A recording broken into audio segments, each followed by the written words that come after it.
WhatsApp everyone, welcome back to the channel. तो बच्चे बहुत परेशान है सर, फाइनेंशियल मैनेजमेंट का न्यूमेरिकल कैसे सॉल्व होगा। अगर trading on equity financial leverage पे न्यूमेरिकल आ गया तो हम कैसे सॉल्व करेंगे। तो न्यूमेरिकल मैंने जस्ट अभी अपलोड किया था कुछ ही दिन पहले।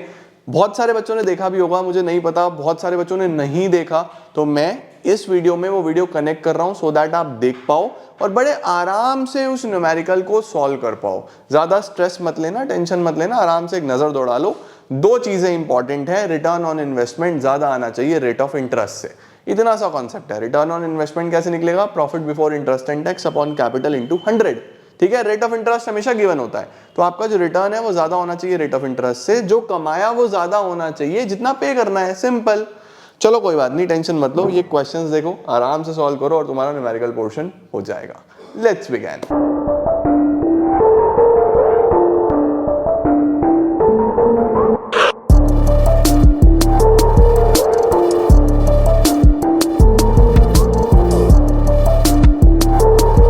तो गाइस शुरू करते हैं हम लोग क्वेश्चन नंबर 1 के साथ। क्या है क्वेश्चन नंबर 1? बड़े ध्यान से देख लो। लिखा है, आई थिंक आपको विजिबल होगा, पहले मैं एक बार बड़ा कर देता हूं फिर छोटा कर दूंगा ताकि मैं सॉल्व करवा पाऊं। देखो क्या लिखा है क्वेश्चन में। लिखा है हमारे पास वीओ लिमिटेड। किसकी बात हो रही है? VO limited is a company manufacturing textiles. Textiles बनाते हैं ये। थोड़ा राइट कर लूं मैं। कंपनी है जो क्या बनाते हैं? ये टेक्सटाइल्स बनाते हैं। It has a share capital of ₹60 lakh. देखो इन्होंने 60 लाख रुपए अभी लगाए हुए हैं। कैपिटल कितनी लगाई हुई है? 60 लाख रुपए अभी ऑलरेडी लगाई हुई है, याद रखना। The earning per share in the previous year was 0.50। पिछले साल ये 0.50 पर शेयर कमा रहे थे। बहुत इंपॉर्टेंट कॉन्सेप्ट है, ध्यान से समझना। फॉर डाइवर्सिफिकेशन, बिजनेस बढ़ाने के लिए, the company requires additional capital of ₹40 lakh. Company को 40 लाख और चाहिए। देखो पहले कंपनी के पास 60 लाख लगे हुए थे, ये कैपिटल एम्प्लॉयड था, इस पे ये 0.50 कमाते थे पर शेयर, याद रखना। ठीक है, ये क्या है? ये है कैपिटल, कितना पैसा लगा हुआ है, और ये है अर्निंग पर शेयर, जो ये कमाते हैं। ये दो चीजें सबसे इंपॉर्टेंट होती है इस न्यूमेरिकल में, कितना पैसा लगा हुआ है और कितना आप कमाते हो। ठीक है, अब कंपनी को बिजनेस बड़ा करना है। बड़ा करने के लिए कंपनी को चाहिए 40 लाख रुपए और। आप सोचो 60 लाख पहले लगे हुए हैं, 40 लाख अब और लग जाएंगे। अब और लग जाएंगे तो कितने की कंपनी हो जाएगी? 1 करोड़ की। कितनी कैपिटल हो जाएगी? 1 करोड़ की कैपिटल एम्प्लॉयड हो जाएगी। देखो बहुत इंपॉर्टेंट है ये, 1 करोड़ रुपए की कैपिटल एम्प्लॉयड हो गई। ठीक है, the company raise funds by issuing 10% debentures. Company ने 60 लाख तो पहले से लगे हुए थे, ये जो 40 लाख रुपए उठाए हैं ये डिबेंचर से उठाए हैं, जिसपे 10% का इंटरेस्ट देना होगा, जिसपे 10% का क्या देना होगा? इंटरेस्ट देना होगा। ठीक है, during the current year company earned profit of ₹8 lakh. Very important, company ने प्रॉफिट कितना बनाया? 8 लाख रुपए। अब देखो 1 करोड़ पे 8 लाख का प्रॉफिट्स। देखो यहां पे 60 लाख पे 0.50 पर शेयर बनाते थे, मैं अभी इसका भी रेलेवेंस बताऊंगा, और 1 करोड़ पे 8 लाख कमाया। अब आपको क्या करना है? आपको दिमाग चलना चाहिए आपका कि रिटर्न ऑन इन्वेस्टमेंट कितना है। रिटर्न ऑन इन्वेस्टमेंट, इसको ROI बोलते हैं। मैंने 1 करोड़ रुपए लगाए, 60 पहले से लगे हुए थे, 40 अब लगाए। टोटल कैपिटल देखनी है। ठीक है, 60 पहले से लगे हुए थे, 40 अब लगाए, 1 करोड़ रुपए लग गए। 1 करोड़ पे 8 लाख कमा रहा हूं। 1 करोड़ पे 8 लाख यानी कि जो मेरा रिटर्न है वो 8% का आ गया या नहीं आ गया? रिटर्न कितना आ गया? 8% का आ गया। अब देखो ये रिटर्न निकालते कैसे हैं? ये मैंने क्या करा? प्रॉफिट यानी EBIT divide by capital into 100। ठीक है, ROI का फॉर्मूला क्या है? EBIT upon capital into 100। ये आपका 8% आ जाएगा। ठीक है, अब देखो तुम कमा रहे हो 8%, प्रोजेक्ट से कितना कमाओगे? 8%, और तुम्हें पे कितना करना है? 10%। यानी कि जो रिटर्न ऑन इन्वेस्टमेंट है वो कम है रेट ऑफ इंटरेस्ट से। ये कंडीशन सबसे इंपॉर्टेंट है। आपकी जो कमाई है ना, जो रिटर्न है वो ज्यादा होनी चाहिए, तब फायदा होगा। रिटर्न ज्यादा होनी चाहिए तो फायदा होगा। यहां आपकी रिटर्न कितनी है? 8%, और आपको पे कितना करना है? 10%। भाई 8% कमाओगे, 10% बाहर दोगे तो तुम तो घाटे में जा रहे हो, तुम नुकसान में हो। समझ गए? अंडरस्टैंडिंग बना के रखना। रेट ऑफ इंटरेस्ट देखो और रिटर्न देखो। रिटर्न कैसे निकलेगी? Profit upon capital into 100। बस ये दो चीजें पकड़ लेना, ठीक है। अच्छा आप देखो, इसने 40% का टैक्स देना है। स्टेट, आप बताओ कि शेयर होल्डर को फायदा होगा या नुकसान होगा? मैं बिना सॉल्व करे बता सकता हूं कि नुकसान होगा। सर कैसे पता चला? कमाया मात्र 8% और पे करना है 10% रेट ऑफ इंटरेस्ट, ठीक है। आपको कह रहा है कि आप ये कैलकुलेशन करके दिखाओ। अब देखो मैंने आपको ये सब तो सिखा दिया है ना, अब कैलकुलेशन भी बता दूं कैसे करते हैं, ठीक है। पहले इसका स्क्रीनशॉट ले लो फटाफट जल्दी से। हो गया जी, सही है। अब देखो इसको हमें कैसे करना है, मैं आपको ये यहां पे करके दिखाता हूं। देखो शुरुआत करना किसके साथ? शुरुआत करना आप लोग EBIT के साथ, earning before interest and tax, ठीक है। EBIT कितना है कंपनी का? कंपनी का जो EBIT है, अर्निंग प्रॉफिट जो है वो है 8 लाख रुपए। 8 लाख रुपीस कंपनी कमाएगी, ठीक है। 8 लाख रुपए कंपनी कमाएगी, ओके। अच्छा इसमें से सबसे पहले माइनस होता है इंटरेस्ट। EBIT में से क्या माइनस होता है? इंटरेस्ट। देखो अब इसकी कैपिटल कैसी बनी? इसकी जो कैपिटल है वो 60 लाख का तो इक्विटी है, यानी अपना पैसा जो लगाया हुआ है, और इन्होंने अब 40 लाख रुपए का कर्जा ले लिया, डेट ले लिया 10% के रेट से, ठीक है। डेट ले लिया किस रेट से? 10% के रेट से। तो अगर 40 लाख रुपए का कर्जा लिया, 40 लाख पे 10%, 4 लाख का इंटरेस्ट देंगे या नहीं देंगे? तो यहाँ पे 40 लाख का 10%, 4 लाख रुपए का तो इंटरेस्ट ही आ जाएगा। 4 लाख रुपीज यहाँ से हटा दो। 8 लाख माइनस 4 लाख कितना हो जाएगा हमारे पास? 4 लाख रुपए। ये आ गया अर्निंग बिफोर टैक्स। ध्यान से देखो, earning before interest and tax, interest हटाया तो अब क्या आ गया? Earning before tax. अब इसमें से टैक्स हटेगा, ठीक है, जो सरकार आएगी, सरकार कहेगी हमें भी दो। टैक्स कितना परसेंट है? टैक्स पेड इज 40%, तो 4 लाख का 40%, 4 4 16, 1,60,000 रुपीज का टैक्स देना पड़ेगा। तो कितना बचेगा इनके पास? 240 बचेगा earning after tax. Earning after tax कितना आ गया? 2,40,000 रुपीज, ठीक है। 2,40,000 रुपीज का अर्निंग आफ्टर टैक्स आ गया। अब ये जो 2,40,000 रुपीज है ये शेयर होल्डर में बटेंगे, ठीक है। ये किस में बटेंगे? शेयर होल्डर में। तो अर्निंग पर शेयर कितना होगा? अर्निंग पर शेयर का फॉर्मूला होता है earning after tax divide by number of equity shares, ठीक है। तो देखो आप, अर्निंग आफ्टर टैक्स तो है 2,40,000 और नंबर ऑफ इक्विटी शेयर्स कितने हैं इसके पास? जो शेयर कैपिटल थी वो थी 60 लाख रुपए की। अब ये नहीं लिखा कि कितने का एक शेयर है, तो मैं एज्यूम करूंगा कि ये शेयर 10 रुपीज का है, ठीक है। अगर 60 लाख रुपए की कैपिटल है तो 6 लाख शेयर हो गए 10 रुपए का एक। 10 रुपीज ये मेरा एजम्पशन है क्योंकि क्वेश्चन में गिवन नहीं है। शेयर कैपिटल 60 लाख रुपए की है, अर्निंग पर शेयर ये है, डाइवर्सिफिकेशन के लिए ये उठाया, कुछ गिवन नहीं है, ठीक है। तो अब देखो, अगर 10 रुपए का एक है तो 6 लाख शेयर्स हो गए, तो 240 अपॉन 6 लाख कितना आ जाएगा? 240 डिवाइड बाय 6 लाख, ये आ जाएगा 0.40 पर शेयर। अब सोचो आप लोग कि ये 0.40 पर शेयर कमा रहा है, पहले कितना कमा रहा था? 0.50 पर शेयर। पहले 0.50 पर शेयर, यानी एक्सपेंशन से पहले 0.50 और अब 0.40, तो कंपनी तो घाटे में आ गई ना, कंपनी तो नुकसान में आ गई। इससे अच्छा तो पहले की तरह ही चलते रहते। मैंने आपको पहले ही बताया था कि नुकसान में आएंगे। सर क्यों नुकसान में आएंगे? आप पहले यहां बता दोगे कि कंपनी क्या हो रही है, कंपनी को लॉस होगा। After the expansion the company will lose certain amount of interest as the earning per share will fall from 0.50 per share to 0.40 पर शेयर। और ये मैंने आपको पहले ही बता दिया था कि नुकसान होगा। हमें पहले कैसे पता चला था? मैंने क्या कंपेयर कर लिया था? वही वाला बेसिक चीज, मेरी जो रिटर्न ऑन इन्वेस्टमेंट है, याद रखना डेट में फायदा कब होगा? जब रिटर्न ऑन इन्वेस्टमेंट ज्यादा होगी रेट ऑफ इंटरेस्ट से। अभी इस केस में रेट ऑफ इंटरेस्ट तो 10% था, और जो आपका रिटर्न था, रिटर्न कैसे निकलता है? मैंने आपको बताया रिटर्न निकलता है EBIT अपॉन कैपिटल। भाई ऑब्वियस सी बात है, जितना पैसा कमाया डिवाइड बाय कैपिटल इनटू 100। तो ये कमा रहे थे 8 लाख रुपए, लगाए हुए थे 1 करोड़ इनटू 100, तो ये तो 8% कमा रहे हैं ना यार। आप कमा रहे हो 8% और आपको पे करना है 10%, तो रेट ऑफ इंटरेस्ट ज्यादा है, कमाई आपकी मात्र 8% की है, तो आपका प्रॉफिट कम ही होगा ना, ऑब्वियस सी बात है। समझे, समझ में आया न्यूमेरिकल, ठीक है। तो आपको बताना है कि शेयर होल्डर बताओ फायदे में जाएंगे ना नुकसान में रहेंगे, तो हम कहेंगे यार नुकसान में रहेंगे, सही है। ये कैलकुलेशन दिखा के आओगे, ये बनाना आना चाहिए, बस ये याद रख लेना, ठीक है। अब बोल रहा है कोई 3 फैक्टर बताओ, state any 3 factor that favour the issue of debenture. ऐसे कोई 3 फैक्टर बताओ जो डिबेंचर को फेवर करते हैं। तो 3 फैक्टर लिख लो फटाफट से। जो आपके 3 फैक्टर हैं जो डिबेंचर को फेवर करते हैं वो कौन कौन से हैं? सबसे पहले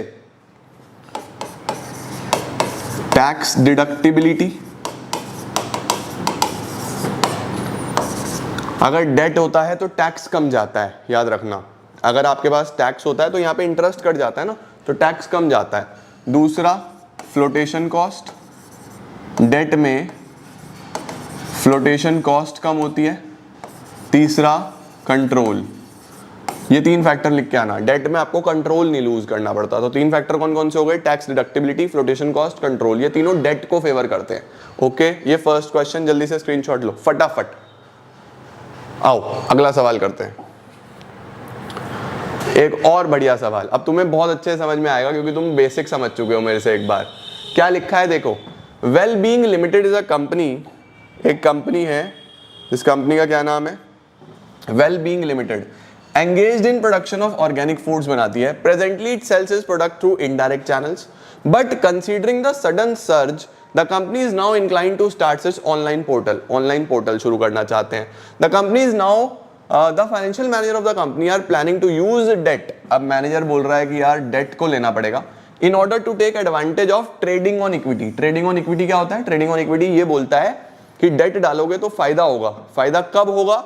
अगर आपका रिटर्न ऑन इन्वेस्टमेंट ज्यादा हो रेट ऑफ इंटरेस्ट से, ठीक है। In order to finance its expansion it is planning to raise a debt capital of rupees 40 lakh. लो जी, ये भी 40 लाख रुपए उठाना चाहते हैं through a loan of 10%। Rate of interest मिल गया 10%। डेट फायदा कब देगा? जब रिटर्न इससे ज्यादा होगा। रिटर्न कैसे निकलेगा? EBIT अपॉन कैपिटल एम्प्लॉयड, ठीक है। चलो, the present capital base of the company is rupees 9 lakh equity shares of rupees 10 each. 9 lakh equity shares of rupees 10 each, यानी फिलहाल कंपनी 90 लाख की कैपिटल पे काम कर रही है। अब ये 40 लाख और उठाना चाहते हैं, यानी अब 1 करोड़ 30 लाख हो जाएंगे।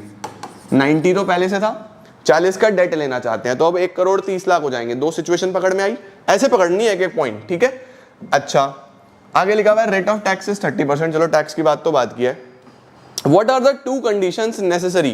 कौन सी 2 conditions हैं जो necessary है for taking advantage of trading on equity? Trading on equity का advantage लेने के लिए कौन सी 2 conditions important है? देखो यार, 2 conditions सीधी सीधी सी है। Advantage लेने के लिए पहली condition तो ये है कि जो return on investment है it should be greater than rate of interest। पहली बात तो ये आपको पता होना चाहिए। और दूसरा जो condition होता है वो होता है debt is tax deductible, interest on debt. जो इंटरेस्ट ऑन डेट होता है इट इज टैक्स डिडक्टिबल। पहले तो ये आपको लिखनी है, ठीक है, कि अगर आपको ट्रेडिंग ऑन इक्विटी का फायदा लेना है, कर्जे का फायदा लेना है, तो रिटर्न ज्यादा आना चाहिए रेट ऑफ इंटरेस्ट से। पहली कंडीशन ये, और दूसरा टैक्स डिडक्टिबल होता है। अच्छा, अब बी पार्ट पढ़ते हैं। Assuming the expected rate of return on investment to be the same as it was for the current year, that is 15%। बोल रहा है कि आप एज्यूम कर लो कि जो आपका अब एक्सपेंशन के बाद रिटर्न आएगा, जो रिटर्न आएगा वो सेम आएगा पहले के जैसा। पहले कितना आ रहा था? 15% बना रहे थे इस पे हम, 15% का रिटर्न आ रहा था, ठीक है। तो 90 लाख का 15% कितना बनाते हो? 90 लाख का 15% यानी 13,50,000 रुपए, 13,50,000 रुपए ये बनाते हैं, ठीक है। और ये आपको बोल रहा है कि आप मान लो कि अब भी यही रहेगा, अब भी यही रहेगा, अब भी मैं 15% ही बनाऊंगा, तो 15% बना लूंगा यार, फिर तो बहुत ही अच्छी बात है। 1 करोड़ 30 लाख का 15% कितना हुआ? 1 करोड़ 30 लाख का 15% 19,50,000, यानी इस बार हम 19,50,000 रुपए बनाएंगे। ये इसका 15% है। आपको बोल रहा है do you think the financial manager will be able to meet their goal? क्या फाइनेंशियल मैनेजर को फायदा होगा? मैं तुम्हें अभी बता सकता हूं कि फायदा होगा। सर कैसे पता लगा? फिर से वही, रिटर्न ऑन इन्वेस्टमेंट कितना है? रिटर्न ऑन इन्वेस्टमेंट है 15%, हम 15% कमाएंगे। और जो रेट ऑफ इंटरेस्ट है वो कितना है, मात्र 10%। इस बार तो फायदे में रहेंगे हम, क्योंकि मुझे पे करना है रेट 10% का। याद रखना, टैक्स रेट मत देख लेना, टैक्स नहीं, इंटरेस्ट का रेट। इंटरेस्ट पे करना है 10%, कमाऊंगा मैं 15%, तो मैं तो फायदे में ही रहने वाला हूं ना, हाँ या ना। दिखाऊंगा अब आपको सॉल्व करके। चलो फटाफट से इसका स्क्रीनशॉट लो, जल्दी से इसका स्क्रीनशॉट ले लो, उसके बाद हम आगे चलेंगे।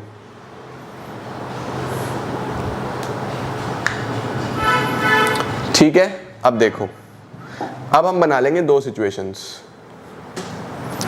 सिचुएशन बनाएंगे। कैसे एग्जाम में करके आएंगे बी पार्ट को?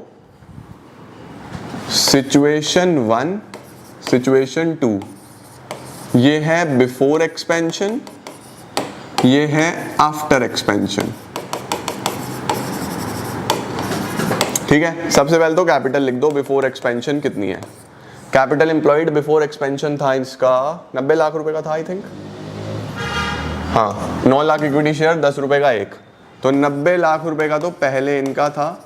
और अब आफ्टर एक्सपेंशन हो जाएगा 1,30,00,000। ठीक है, अब EBIT निकाल लेते हैं, earning before interest and tax 15% बताया था, तो 90 लाख रुपए 15% हमने निकाला था 13,50,000, और 1,30,000 पे हमने निकाला था 19,50,000। ये मेरे बेसिक फैक्टर्स हैं, ये मेरा EBIT आ गया था। अर्निंग 15% के रेट से निकाल रहा हूं मैं सीधा सीधा, ये 15% और ये भी 15%। क्वेश्चन बता रहा है कि आप एज्यूम कर लो कि सेम कमाएंगे। ठीक है, अब देखो क्या करना है। अब आपको इसमें से सबसे पहले क्या माइनस करना होगा? इंटरेस्ट। यहाँ पे तो कोई इंटरेस्ट नहीं, क्योंकि डेट था ही नहीं, कर्जा था ही नहीं, कर्जा नहीं था तो कोई इंटरेस्ट नहीं। यहाँ पे आपका 40 लाख रुपए का, 90 में 40 लाख का कर्जा लिया था ना, तो 40 लाख पे कितना परसेंट? 40 लाख 10%, 40 लाख पे 10%, 4 लाख रुपए का कर्जा हो जाएगा, तो 4 लाख रुपीस का इंटरेस्ट, ब्याज हो जाएगा, सॉरी 4 लाख रुपीस का इंटरेस्ट हटा दो, तो आपके पास EBIT में से इंटरेस्ट हटाता हूं तो अर्निंग बिफोर टैक्स बचता है। ये बचेगा एज इट इज 13,50, ये बचेगा 19 - 4 15,50। ठीक है, अब इसमें से टैक्स हटाना है। टैक्स रेट कितना है? टैक्स रेट 30% है, 30% का टैक्स रेट हमें हटाना है। कितना कितना आ जाएगा जी? 13,50,000 का 30%, 4,05,000 ये टैक्स हटा दिया, और 15,50,000 का 30%, 4,65,000, 4,65,000 यहाँ से हटा दिया। ठीक है, तो 1350 माइनस 405,000, 945, 1550 माइनस ये आ जाएगा 10,85,000। देखो टैक्स हटाने के बाद ये वैल्यूज आती हैं, साथ साथ लिख के चलना मेरे, 945 और 1085 ये आ गया बेटा जी। अब अर्निंग पर शेयर निकाल लो। अर्निंग पर शेयर मैंने फॉर्मूला बताया, अर्निंग्स यानी कि EAT divide by number of equity share. 90 lakh रुपए है और 10 रुपए का एक था, तो 9 लाख शेयर हो गए। 945 divide by 9 lakh, 945 divide by 9 lakh 1.05, ये तो 1 रुपये 5 पैसे पर शेयर कमाएगा। यहाँ पे शेयर होल्डर कितना पैसा कमाएगा? 1 रुपये 5 पैसे पर शेयर। ठीक है, अब इस वाले सिचुएशन में देखो, यहाँ पे 10,85,000 रुपीज की अर्निंग्स हैं, डिवाइड बाय वही 90 लाख, 40 लाख का तो डेट है, तो शेयर होल्डर को तो मतलब ही नहीं है, divide by 9 lakh. 1085 divide by 9 lakh, 1085 divide by 9 lakh 1.20, 1.20 पर शेयर। रुपीस जरूर लगाना बेटा, 1.20 पर शेयर। देख रहे हो वैल्यू बढ़ गई, और ये हमें पहले ही पता था बढ़ेगी।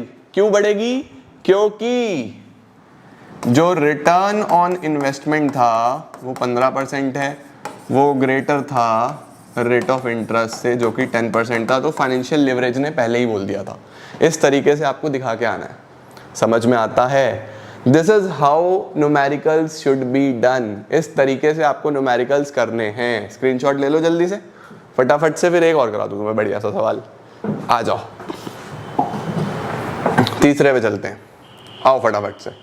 सबसे पहले साक्षी लिमिटेड, अब अपना माइंड लगाना फटाफट से मेरे साथ साथ।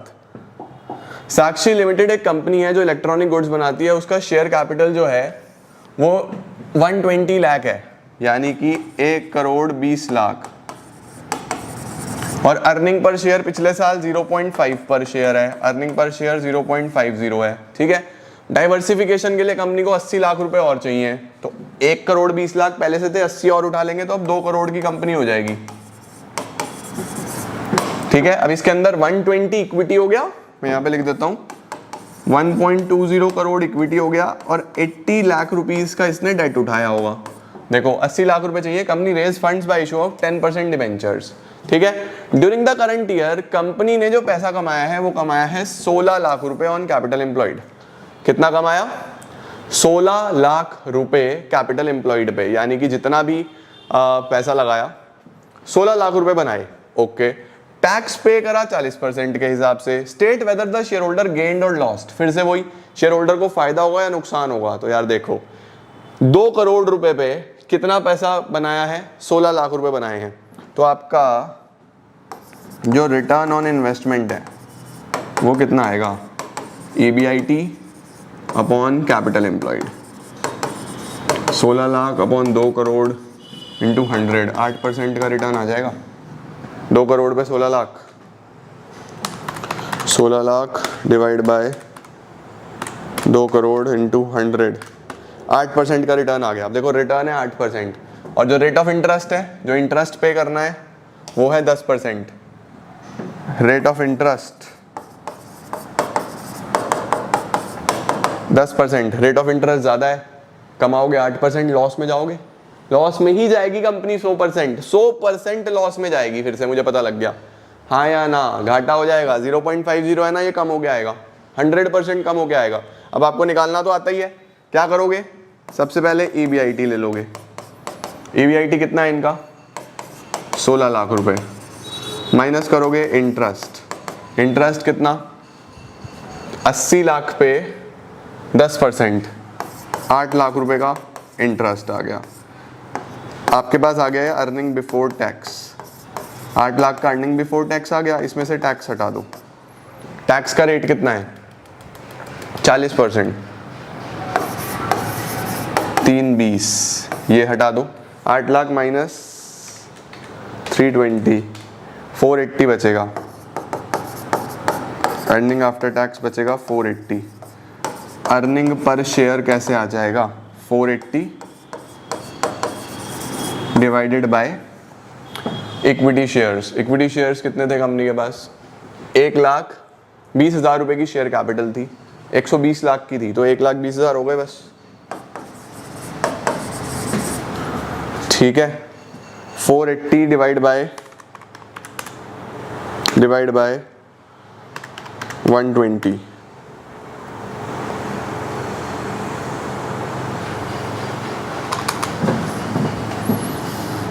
एक 20 नहीं यार, 12 लाख रुपए के होंगे, 12 लाख के होंगे।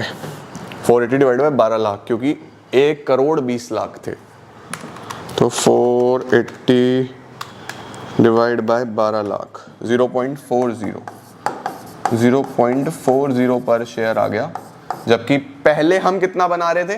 पहले बना रहे थे हम 0.50 पर शेयर, और ये गिरना ही था। क्यों गिरना था? क्योंकि हमें पता था कि रिटर्न कम आ रहा है। समझ में आया? तो मुझे पूरी उम्मीद है आप लोगों को ये समझ में आ गया होगा कि हमें किस तरीके से न्यूमेरिकल वाले क्वेश्चन करने हैं। इसका स्क्रीनशॉट ले लो। 2 चीजें आपको पता होनी चाहिए कि रिटर्न कितनी है और रेट ऑफ इंटरेस्ट कितना है, ठीक है। आगे बोल रहा है कोई भी 3 फैक्टर बताओ जो डिबेंचर को फेवर करते हैं। मैंने पहले भी बताया आपको, कंट्रोल, टैक्स डिडक्टिबिलिटी, ठीक है जी। एक तो आपका कंट्रोल हो गया, एक टैक्स डिडक्टिबिलिटी हो गया, और एक फ्लोटेशन कॉस्ट हो गया।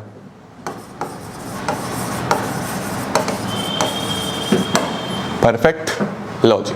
तो this is how numerical should be done. ये आपको आने चाहिए, मुझे लगा कि कराने चाहिए तो मैंने आपको करा दिया। मुझे पूरी उम्मीद है आपकी गलती नहीं होगी और आपको समझ में चीजें आ रही होंगी। मुझे जरूर बताना कमेंट सेक्शन में कि न्यूमेरिकल वाला हेडेक दूर हुआ या नहीं हुआ। Thank you so much.